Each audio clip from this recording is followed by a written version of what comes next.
Welcome back. Bulletin के आगाज में सबसे पहले आपको बताएंगे अक़वाम मुत्तहिदा की जनरल असम्बली का 80वां इजलास शुरू हो चुका है और सेक्रेटरी जनरल एंटोनियो गुतेरेस का इजलास से खिताब। इजलास में शरीक रहनुमाओं और नुमाइंदों को खुशामदीद कहता हूं। एंटोनियो गुतेरेस ने कहा कि अक़वाम मुत्तहिदा ने दुनिया में क़याम अमन के लिए किरदार अदा किया। जनरल असम्बली बातचीत और अमन के लिए खास जगह है। एंटोनियो गुतेरेस ने मजीद कहा कि इस्तिस्ना की मुसलसल पॉलिसी से दुनिया में अमन के सुतून गिर रहे हैं। मौसर कसीरुल जहती इदारों के बगैर दुनिया अफरा तफरी का शिकार हो जाएगी। इस वक्त एंटोनियो गुतेरेस जनरल असम्बली से खिताब कर रहे हैं, आपको भी सुनवाते हैं। Threaten global peace and security. I commend recent diplomatic efforts by the United States and others. We must work for a full ceasefire and a just, lasting peace in accordance with the Charter, UN resolutions and international law. In Gaza, the horrors are approaching a third monstrous year. They are the result of decisions that defy basic humanity. The scale of death and destruction are beyond any other conflict in my years as Secretary General. The International Court of Justice has issued legally binding provisional measures in the case named application of the Convention on the Prevention and Punishment of the Crime of Genocide in the Gaza Strip. Since then, a famine has been declared and the killing has intensified. The measures stipulated by the ICJ must be implemented fully and immediately.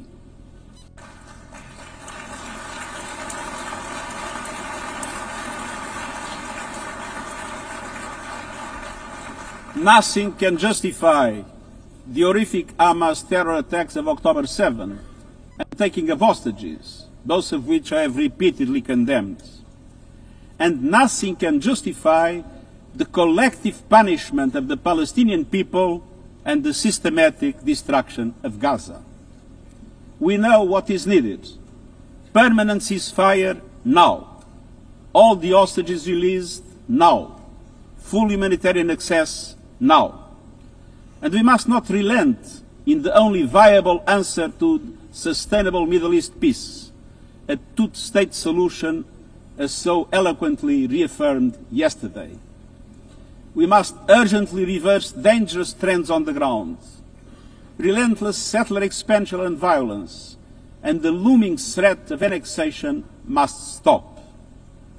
Everywhere, from Haiti to Yemen, to Myanmar and the Sahel and beyond, we must choose peace anchored in international law.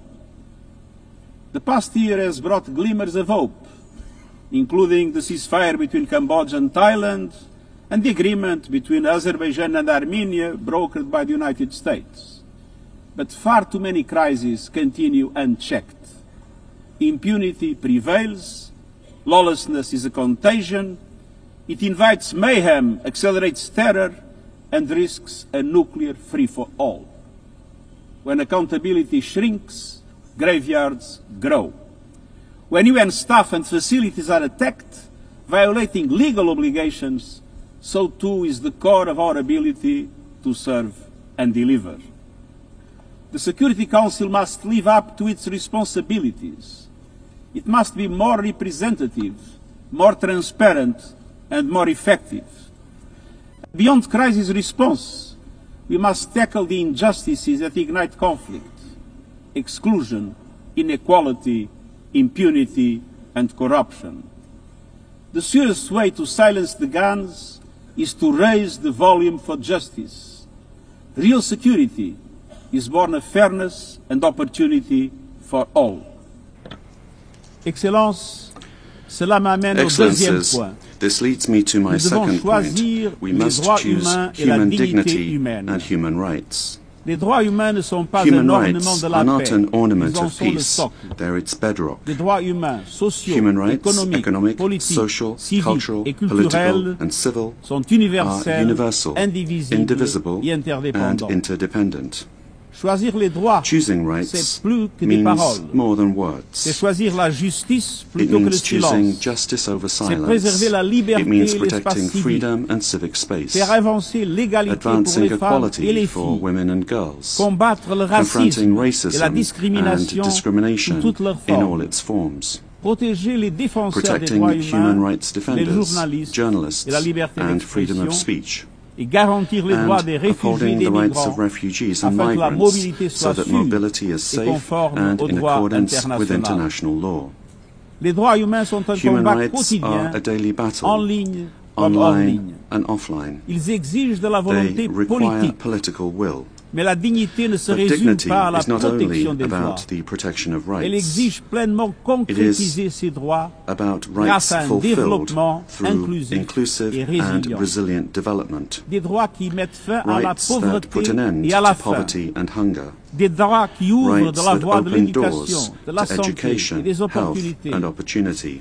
Les objectifs de The développement Sustainable durable Development sont Goals notre feuille are de our route shared commune roadmap pour for concrétiser ces achieving droits. these rights. Mais pour avancer sur But cette in order voie, to make il faut progress du down this carburant. road, we need fuel. Ce carburant, c'est le And financement. that fuel is Et nous savons ce qu'un finance. développement bien mené We've peut seen accomplir. what development done right can Au deliver. cours de la dernière In the past décennie, decade, des millions de personnes supplémentaires Millions. Secretary general Antonio Guterres इजलास से खिताब कर रहे हैं, जो आपने मुलाहिजा फरमाया। clean cooking solution. वज़ीर-ए-आज़म शहबाज शरीफ आज अमरीकी सदर ट्रंप से न्यूयॉर्क में मुलाकात करेंगे। शहबाज शरीफ की मुख्तलिफ ममालिक के सरबराहान से मुलाकातें भी शेड्यूल हैं। अमरीका और कतर की मेजबानी में होने वाले खुसूसी इजलास में भी शरीक होंगे। मुस्लिम ममालिक की क़यादत भी अमरीकी सदर से मिलेगी। सऊदी अरब, यूएई, कतर, मिस्र, उर्दन, तुर्की और इंडोनेशिया के रहनुमा शामिल हैं। अमरीकी सदर ट्रंप गजा में जंगबंदी और तामीर नौ की तजवीज़ पेश करेंगे। अमरीकी मीडिया के मुताबिक अमरीका चाहता है अरब दुनिया और मुस्लिम ममालिक गजा में फौजी दस्ते भेजने पर रजामंद हो। इजरायली इनखला के बाद अरब ममालिक की अफवाज गजा का इंतजाम संभाले। ट्रंप की तजवीज़ में गजा के इंतजामी उमूर में हमास का किरदार नहीं होगा। आगे बढ़े और आपको बताएं कि अक़वाम मुत्तहिदा में तारीखी 2 स्टेट समिट, फ्रांस समेत 6 दीगर ममालिक ने बाकायदा तौर पर फ़लस्तीन को तस्लीम करने का ऐलान किया। सदर मैक्रोन ने गजा में फौरी जंगबंदी का मुतालबा किया। फ़लस्तीनी सदर महमूद अब्बास ने कहा कि गजा पर हुकूमत करने में हमास का कोई किरदार नहीं होगा। अक़वाम मुत्तहिदा के secretary general Antonio Guterres, Saudi वज़ीर ख़ारजा और यूरोपीय यूनियन के सदर समेत अहम रहनुमाओं ने कॉन्फ्रेंस से खिताब किया। मसला फ़लस्तीन के 2 रियासती हल की जानिब अहम पेशरफ्त। फ्रांस और 6 दीगर ममालिक ने भी फ़लस्तीन को तस्लीम कर लिया। अक़वाम मुत्तहिदा में फ्रांस और सऊदी अरब की मेज़बानी में 2 स्टेट समिट हुई। फ्रांसीसी सदर मैक्रोन ने अपने खिताब में कहा, गजा जंग का कोई जवाज नहीं, अमन चंद लम्हों की दूरी पर है। Le temps est venu. C'est pourquoi, fidèle à l'engagement historique de mon pays au Proche-Orient, pour la paix entre le peuple israélien et le peuple palestinien, je déclare que la France reconnaît aujourd'hui l'État de Palestine. Conference से फ़लस्तीनी सदर महमूद अब्बास ने video link के जरिए खिताब किया। इन्होंने मगरबी किनारे को इसराइल में शामिल करने की मुखालफत की और हमास से हथियार डालने का मुतालबा किया। अक़वाम मुत्तहिदा के सेक्रेटरी जनरल एंटोनियो गुतेरेस ने कहा, आज़ाद और खुद मुख्तार रियासत फ़लस्तीनियों का हक है, इनाम नहीं। What is the alternative? A one-state scenario where Palestinians are denied basic rights, expelled from their homes and their land? How is this possible in the 21st century? How is it acceptable? This is neither peace nor justice. Saudi वज़ीर ख़ारजा ने conference को अमन के हुसूल का तारीखी मौका करार दिया। अमरीकी बायकॉट के बावजूद जर्मनी, इटली, जापान और यूरोपीय यूनियन ने भी कॉन्फ्रेंस में शिरकत की। तकनीकी खराबी या फिर कुछ और, 2 स्टेट समिट के दौरान कई आलमी रहनुमाओं की तकरीर के दौरान माइक बंद हो गया। इंडोनेशिया के सदर ने अमन फौज गजा भेजने की पेशकश की तो लाउड स्पीकर्स बंद हो गए। तुर्क सदर की तकरीर के दौरान भी ऑडियो का मसला दरपेश रहा। कनाडा के वजीर आजम मार्क कार्नी ने फलस्तीनियों को तस्लीम करने का ऐलान किया, तब भी माइक की आवाज बंद हो गई। यूएन हुकाम के मुताबिक माइक बंद होना एक तकनीकी मसला था जो बाद में हल किया गया, लेकिन हर बार अहम ऐलान से पहले माइक बंद होने से शकूक व शुबहात पैदा हुए। सदर ट्रंप के लिए न्यूयॉर्क में वीआईपी रूट। पुलिस ने फ्रांसीसी सदर मैक्रोन को रास्ते में रोक लिया। पुलिस एहलकार से बहस के बाद मैक्रोन ने ट्रंप को फोन लगाया। उसके बावजूद भी सदर मैक्रोन के काफिले को जाने की इजाजत न मिली। मैक्रोन ने रूट का रास्ता पैदल तय किया।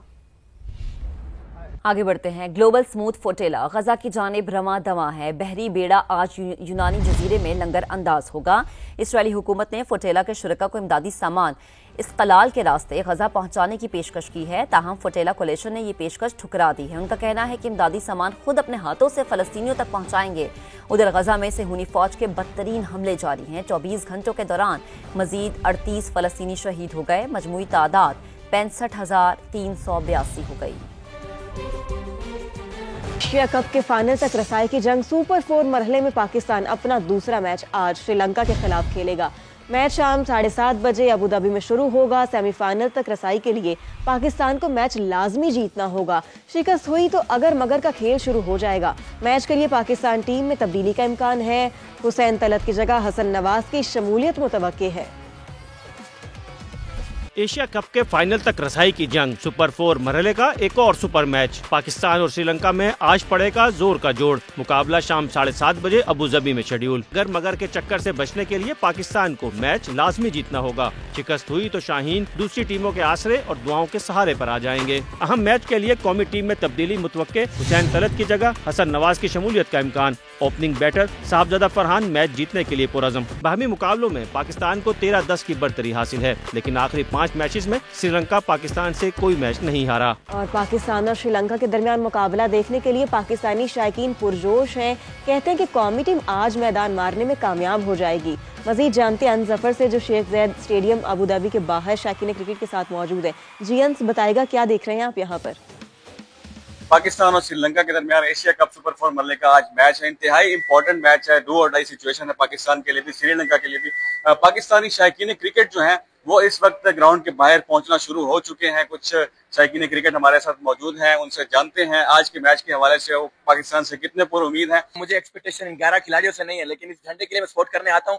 अगर ये 11 खिलाड़ी लास्ट मैच में जिस तरह इंडिया के खिलाफ हारिस रऊफ ने खेला, अगर ये 11 खिलाड़ी उस जज्बे के साथ आज खेलेंगे ना, और इनके दिमाग में ये होगा कि हमने इंडिया से बदला लेना है 28 फाइनल में जाके, और हमने कप उठा के उनको कारी जरब लगानी है। पिछले जो मैच हारे हैं ना, उसको वो सदमा उनके दिमाग में लगेगा। अगर हमने उनको फाइनल में हराया ना, तो हम वो पिछले 2 मैच में भूल जाऊंगा। शायकीन क्रिकेट की गुफ्तगू आपने सुनी, वो काफी जज्बाती नजर आ रहे हैं। शायकीन कह रहे हैं पाकिस्तान श्रीलंका को हराएगा, उसके बाद बांग्लादेश को हराएगा और जीतेगा भाई, जीतेगा। फाइनल खेलेगा। वफाकी वज़ीर मवासलात अब्दुल अलीम खान कहते हैं पाकिस्तान ईरान, अफगानिस्तान और चीन के रास्ते खित्ते में तजारती राहदारियों की तकमील चाहता है। रोड नेटवर्क से तजारत और सयाहत को फरोग मिलेगा। एशियाई तरक्याती बैंक की इलाकाई सरबरा ने अब्दुल अलीम खान को यकीन दिलाया कि बैंक पाकिस्तान में मवासलात समेत दीगर शोबों में मजीद सरमायाकारी के लिए तैयार है। इस्लामाबाद से रिपोर्ट देखिए। वफाकी वज़ीर मवासलात अब्दुल अलीम खान से एशियाई तरक्याती बैंक की रीजनल हेड ने वफ्द के साथ मुलाकात की। अब्दुल अलीम खान ने ADB को पाकिस्तान का अहम शराकतदार करार दिया। कहा शाहराहों की तामीर में बैंक का इज़हार दिलचस्पी खुशाइंद है। पाकिस्तान में मवासलात, रेलवेज और इंफ्रास्ट्रक्चर में सरमायाकारी के भरपूर मौके हैं। इसके लिए मुख्तलिफ ममालिक का एक छत तले इकट्ठा होना मुस्बत कदम है। वज़ीर मवासलात ने कहा कि पाकिस्तान ईरान, अफगानिस्तान और चीन के रास्ते तजारती राहदारियों की तकमील चाहता है। बराह रास्त परवाजों के साथ रेलवे लाइन और शाहराहों की तामीर भी जरूरी है। रोड नेटवर्क से तजारत और सियाहत को फरोग मिलेगा। दीगर ममालिक की सरमायाकारी में दिलचस्पी के लिए कारक मंसूबे का किरदार इंतहाई अहम करार। अब्दुल अलीम खान ने कहा कि पाकिस्तान की जानिब से 24 घंटे में मल्टीपल वीजों का इजरा इंतहाई अहम पेशरफ्त है। कारक में शामिल ममालिक सार्क की तर्ज पर वीजों का इजरा और राब्ते बढ़ा सकते हैं। ADB की रीजनल हेड ने यकीन दिलाया कि बैंक पाकिस्तान में मवासलात समेत दीगर शोबों में मजीद सरमायाकारी करेगा। अब्दुल अलीम खान को नवंबर में बिश्कीक कॉन्फ्रेंस में शिरकत की दावत भी दी। वफाकी सेक्रेटरी मवासलात, चेयरमैन NHA और सीनियर हुकाम ने ADB वफ्द को ब्रीफिंग दी। एशियाई तरक्याती बैंक के रवा प्रोग्राम के लिए पाकिस्तान को अहम मुल्क करार दिया गया। वफाकी वजीर राना तनवीर का $1.5 अरब की गंदम दरामद करने का इशारा। कहा गंदम की पैदावार में मजीद कमी हुई तो गंदम मंगवाना पड़ेगी। जो हालात हैं, लगता है कि इस साल गंदम की काश्त 50% कम हो जाएगी। वो इस्लामाबाद में मीडिया नुमाइंदों से गुफ्तगू कर रहे थे। $1.5 बिलियन वो हमारा एस्टिमेट है कि अगर पिछली साल की तरह 6% कमी थी सोइंग में, 6% एरिया में कमी आई थी, अगले साल हम ज्यादा नहीं तो हम उसके साथ करें 6% अगर और उन्होंने कम कर दी तो ये फिर उसका जो एस्टिमेट है वो $1.5 बिलियन की इम्पोर्ट करनी पड़ेगी। ये सोच पाई जाती है जो फार्मर है कि इस साल अगर हमें प्राइस अच्छी नहीं मिलती तो हम पिछले साल से अपनी कास्ट जो है ना कम कर दें। तो इस तरह वीट का भी उनको बताने जा रहे हैं कि हमने थोड़ा सा इनको सपोर्ट करना है। किस शक्ल में करते हैं, क्या मैकेनिज्म बनाते हैं, वो अलग बात है, लेकिन उनसे बात करने से। पाकिस्तान में गुर्बत की शरह में मुसलसल इजाफा होता जा रहा है। 3 साल के दौरान 7% तक इजाफा देखा गया। गुर्बत की शरह 25.3% तक जा पहुंची है। आलमी बैंक की रिपोर्ट के मुताबिक 2022 में ये शरह 18.3% थी। 2023-24 में बढ़कर 24.8% हो गई है। साल 2001 से 2015 पर नजर डाली जाए तो इस दौरान गुर्बत में सालाना 3% कमी देखी गई थी। 2015 से 2018 तक यह कमी सालाना 1% रही। 2020 में कोरोना दोबारा गुर्बत में इजाफे का सबब बना। 2022 के बाद इसकी रफ्तार मजीद बढ़ गई।